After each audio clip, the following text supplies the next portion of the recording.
саламатсыздар ма пайдаларына көрермендері, бүгінгі видеомызда балық етінің пайдасы туралы, сонымен қатар балықты сатып алғанда ескеретін жайттар, балық майының пайдасы туралы, балықты қандай аурулары бар адамдар жемегені дұрыс, және балықтың басы мен көзін жеу дұрыс па? Осы сұрақтың барлығына жауап беретін боламын. Видеомыз басталмас бұрын каналға тіркеліп, лайк басып, пікір қалдыруды ұмытпаңыз. Күнделікті жаңа видеолар ұсынатын боламын. Ал ендеше видеомызды бастаймыз. Балықты ежелден адам ағзасын тазалайтын, сүйек пен тісті қатайтатын, түрлі дәрумен беретін тағам ретінде пайдаланып келеміз. Әсіресе оның тез қорытылатыны мен диета кезінде таптырмайтын тағам болғандығы үшін де жоғары бағалаймыз. Балық етінің пайдасы. Балық еті құрамында өте көп дәрумен мен микроэлементтер кездесетіні себепті оның биологиялық бағасы ірі қара мал мен қой етінен жоғары. Мысалы, балық етінің 100 граммында адам денсаулығы үшін өте қажет болған бір күндік 0,2 миллиграмм йод бар. Оның құрамында ақуыз, түрлі дәрумендер, минералдар, темір, иод, магний, фосфор бар. Және балық етін жеген адам семіріп кетпейді. Бұған қоса, балық еті құрамында адамға аса қажет омега-3 май қышқылдары бар.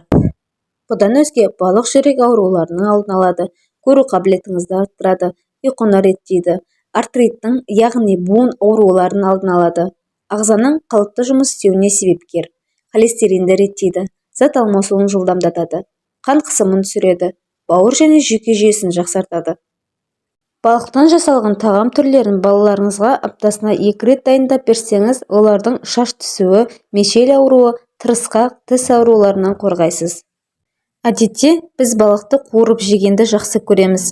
Бірақ мамандардың пікірінше, балықты қуырып жегеннен көрі, оны түрлі дәмдеуіштер қосып, сорпа немесе ыстық пеште булап пісірген дұрыс екен. Балықты сатып алғанда ескеретін жайттар. Балықты сатып алып жатқан кезде оны сырт көрінісіне мән беріңіз. Оны таңдаған кезде саусағыңызбен басып көріңіз.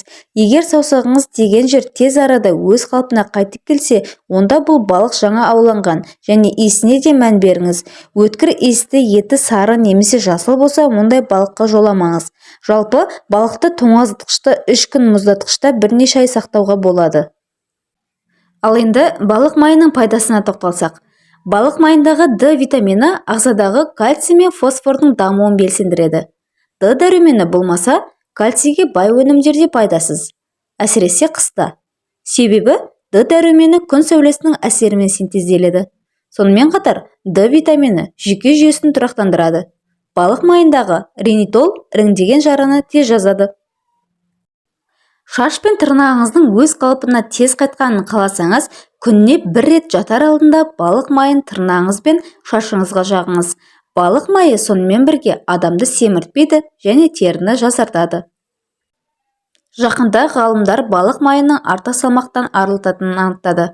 Бұл оның бағасын тағы да арттырады. Егер артық салмақтан құтылғыңыз келсе, 2-3 ай бойы жатар алдында 1 ас қасық немесе дәріханаларда сатылатын 1 капсула балық майын ішіп жатыңыз. Күзгі қысқы маусымда мектеп жасындағы балаларға күніне 1 ас қасық, мектепке дейінгі жастағы сәбилерге 1 шай қасықпен балық майын ішкізу керек. Балық майы сонымен қатар ыңғайлы капсула түрінде де бар. Шыны ыдыстағы мен капсуланың құрамы бірдей болады. Балық майын 4 апта үзіліссіз ішіп, содан соң 2 апта үзіліс жасау керек. Себебі балық майы адам ағзасына пайдалы дәрумендер мен қатар зиянды элементтерді жинауы мүмкін. 1 айдан соң міндетті түрде 2 апта ағзаны демалдыру керек. Сіз осылай оны қыркүйектен бастап мамырға дейін ішуіңізге болады. Балықты мынадай аурулары бар адамдар жемегені дұрыс. Аллергиялық аурулары бар адамдар, қанында кальций көп, өкпе аурулары мен бүйрек аурулары бар адамдарға балықты жиі жеу қажет емес. Балықтың басы мен көзін жеу дұрыс па? Көптеген адамдар балықтың басын жеуге құштар, ал кейбірі балық басын жемеген дұрыс деп есептейді. Балық басында да оның денесіндегідей пайдалы дәрумендер өте көп. Бірақ балық басын жеуден бұрын мынаны есте сақтаңыз. Балықпен бірге адамға жұғатын құрттардың көбі балық басына жиналады. Сондықтан оны қуырудан бұрын тұзды суда әбден жібітіп, 1 сағат суда қайнатып, сосын барып қуырғаныңыз абзал. Сонымен бірге есте сақтайтын бір жайт, консервіленген және тұздалған балық адам ағзасына аса пайдалы дәрумендерді бере алмайды. Достар, сіздерге видео ұнаған болса, каналға тіркелуді ұмытпаңыз және де достарыңызбен бөлісе отырыңыз. Күнделікті жаңа видеолар ұсынатын боламын, видеоларымды жіберіп алмаңыздар. Келесі видеода кездескенше.